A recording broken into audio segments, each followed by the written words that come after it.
In this video, we will understand ABO blood group and RH factor. So let's understand first how blood groups are categorized as A, B, AB और O. सो जिन लोगों का भी blood group A होता है उनके blood में जो red blood cells हैं यानी आरबीसीज हैं उनके ऊपर ए एंटीजन मॉलिक्यूल प्रेजेंट होते हैं। एंटीजन एक टाइप के मॉलिक्यूल होते हैं जो आपके प्लाज्मा मेम्ब्रेन सेल की जो मेम्ब्रेन होती है उस पर ये प्रेजेंट होते हैं। तो अगर किसी का ब्लड ग्रुप ए है तो उसके ऊपर ए एंटीजन प्रेजेंट होगा आरबीसी के ऊपर। अगर किसी का ब्लड ग्रुप बी है तो उसके ऊपर बी एंटीजन प्रेजेंट होगा। अगर किसी का ब्लड ग्रुप ए बी है तो उसके ऊपर दोनों टाइप के एंटीजन होंगे आरबीसी के ऊपर। और ओ ब्लड ग्रुप का मतलब होता है कोई भी एंटीजन नहीं प्रेजेंट होगा।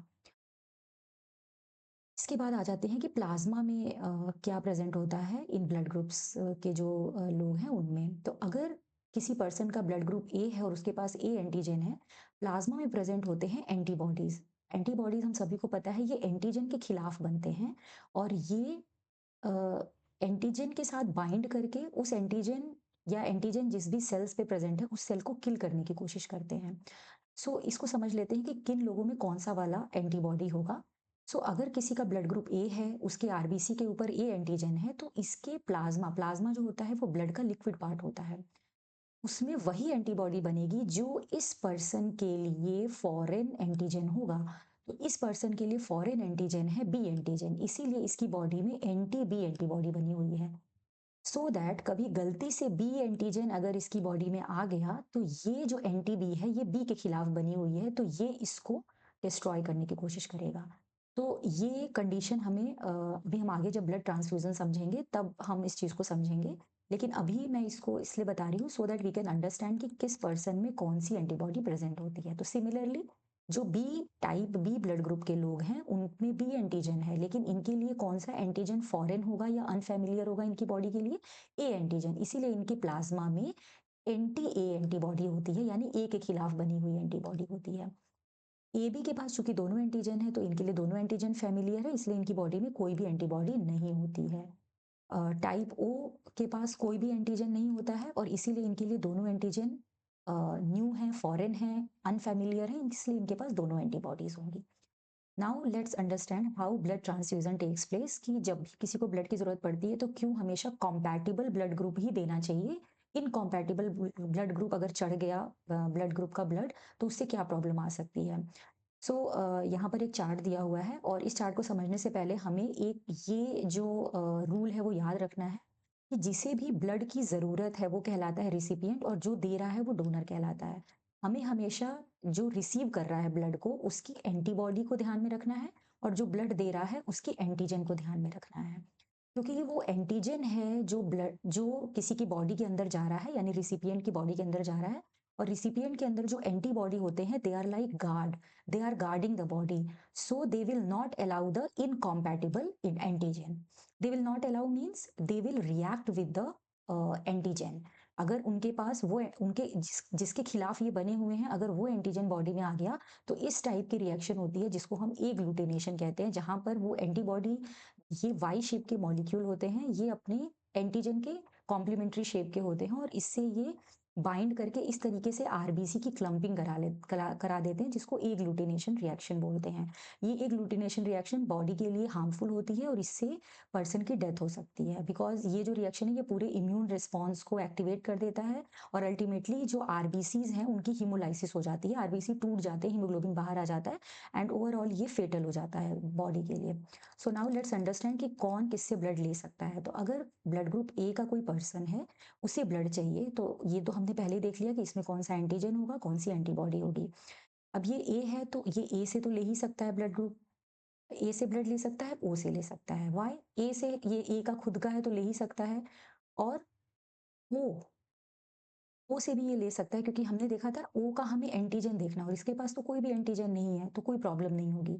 लेकिन क्या होगा जब बी और ए बी का ब्लड आएगा वो समझ लेते हैं। तो उसमें क्या होता है, जब भी हम बी का ब्लड इसके में डालेंगे यानी हमारा रिसिपिएंट ए है और डोनर बी है, तो क्या होगा, हमें ध्यान रखना है रिसिपिएंट की एंटीबॉडी। तो इसके पास एंटी बी एंटीबॉडी है यानी बी के खिलाफ बनी हुई और बी एंटीजन ही है जो आ रहा है। तो इसका रिएक्शन हो जाएगा कुछ इस तरीके से और ये जो डोनर का ब्लड जो इसमें डाला जा रहा है उसमें जो आरबीसीज़ प्रेज़ेंट है उनका इस तरीके का हाल हो जाएगा और ये फ़ेटल होगा ए के लिए क्योंकि ब्लड इसकी बॉडी में डाला जा रहा है। तो ये इसीलिए बी और एबी जो है वो इनकॉम्पैटिबल ब्लड ग्रुप हैं ब्लड ग्रुप ए के लिए।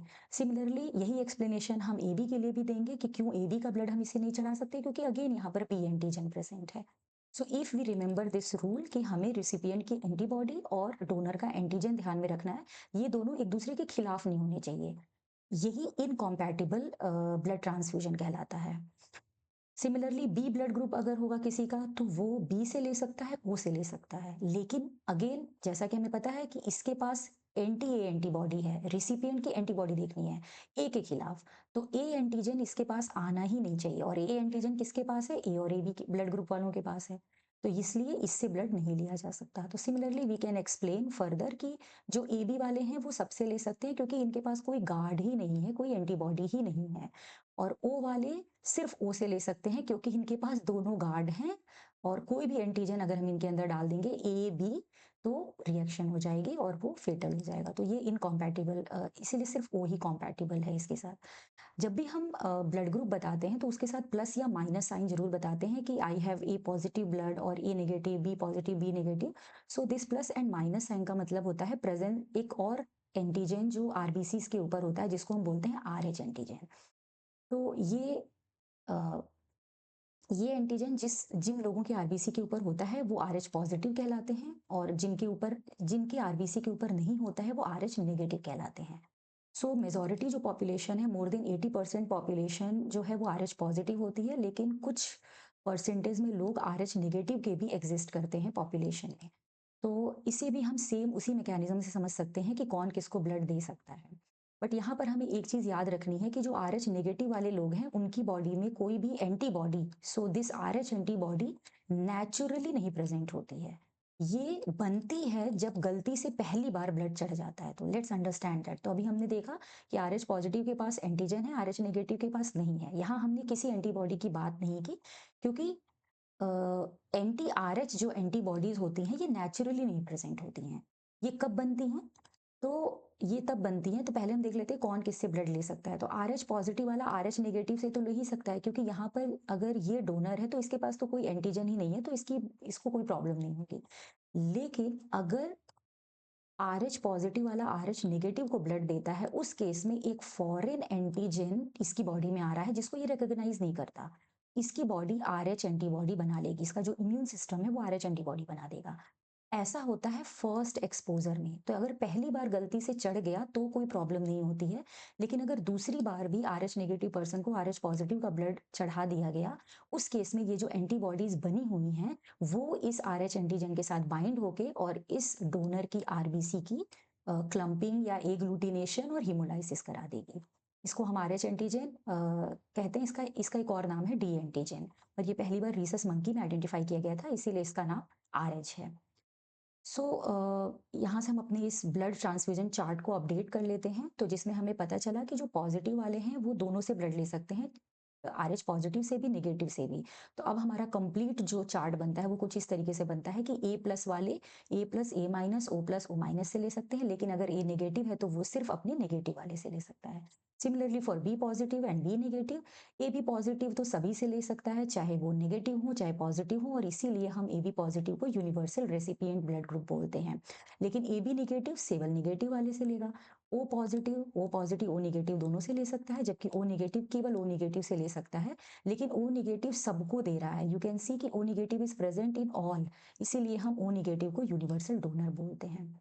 So this was all about blood group RH factor and how blood transfusion takes place. Compatible blood transfusion takes place. In the last one, I would like to mention this problem which often arises in pregnancy. It's a case of RH incompatibility. जिसमें क्या होता है कि अगर mother RH negative है and she is pregnant with a RH positive fetus, so a case of RH incompatibility occurs. What happens that during pregnancy तो ये दोनों ब्लड मिक्स नहीं होता है because there is a placenta, एक tissue होता है जो इन दोनों ब्लड को सेपरेट रखता है। बट डिलीवरी के टाइम पे थोड़ा सा फीटस का ब्लड मदर के ब्लड से मिक्स हो जाता है, तो आप देख सकते हो ये जो प्लस साइन है ये R H positive R H antigen है, तो मदर के ब्लड में एंटीबॉडीज बन जाती हैं और ये एंटीबॉडीज़ मदर की बॉडी में सर्कुलेट करती रहती हैं। तो ड्यूरिंग द सेकंड प्रेगनेंसी जब अगेन जो सेकंड प्रेगनेंसी होती है, अगर वो आरएच पॉजिटिव फीटस है, तो ये जो एंटीबॉडीज़ बनी थी मदर की बॉडी में, ये प्लेसेंटा को क्रॉस कर जाते हैं और फीटस के जो आरबीसी के ऊपर एंटीजन है, उनके साथ बाइंड करके उनके आरबीसी को किल करने लगते हैं, जिसकी वजह से उनकी जो फीटस है या जो न्यूबॉर्न है, उसके आरबीसी का हीमोलाइसिस होने लगता है और इससे जो डिज़ीज़ डेवलप होती है उसको बोलते हैं हीमोलिटिक डिज़ीज़ ऑफ न्यूबॉर्न। जो न्यूबॉर्न है या फीटस है, वो उसको एनीमिया हो जाता है और इसे एरिथ्रोब्लास्टोसिस फेटालिस भी बोलते हैं, because erythrocyte is another name for RBC and blastosis means उसका स्प्लिटिंग हो जाना, उसका टूट जाना।